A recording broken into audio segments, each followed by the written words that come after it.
वालेकुम दोस्तों, तुसी वेख रहे पावर पंजाब टीवी ते मैं तुहाडा मेज़बान मोहम्मद बिलाल। दोस्तों सब तो पहले अपने चैनल को करो सब्सक्राइब और नाल ही लगे बैल दे बटन दबाओ ताकि साड़ी हर नवी आने वाली वीडियो तुहाडे तक बास नहीं पहुंचे।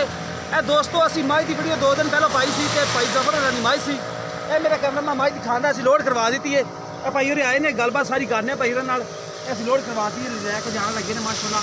बाकी सारी तफसील मालकां कोलों पुछ लैंदे आ। भाई जफर भी आ जांदा उदों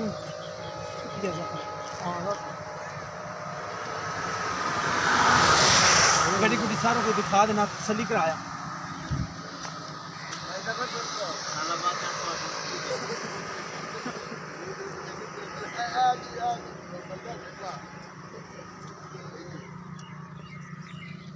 बाकी भाईजान की हाल है भैया, नाम की थोड़ा भैया? तैमूर बलोच। अच्छा भाई तैमूर, ये जी मझ तुहानू दिखाई सी वीडियो ओही मझ 2 टाइम चोई जिन्ना दुध ऐसा सोना ही होया पूरा दुध सी।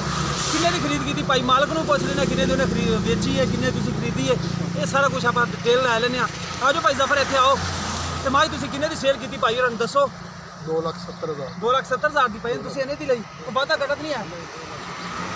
कोई चौने जवान होवे कोई वादा घाटा होवे जिन्ना दुध दस्सा सी। हाँ जी माशाल्लाह दुध भी पूरा निकला भाई होरां 2 टाइम चोई है तसल्ली की माशाल्लाह। या कोई 2 नंबरी गल कोई 2 नंबरी ने दे विच हैगी।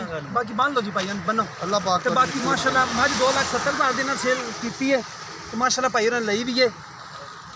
कैमरामैन तुहानू करा दिंदा गड्डी दी तसल्लियां। गड्डी कढा वैसे माशाल्लाह मझ सोहनी सी। बाकी भाई होरां तसल्ली करा के दी 2 टाइम जिन्ना भाई होरां दुध दस्से उन्हें चवा के दिता है। कई दोस्त कहंदे सी कि दुध पूरा नहीं हुंदा।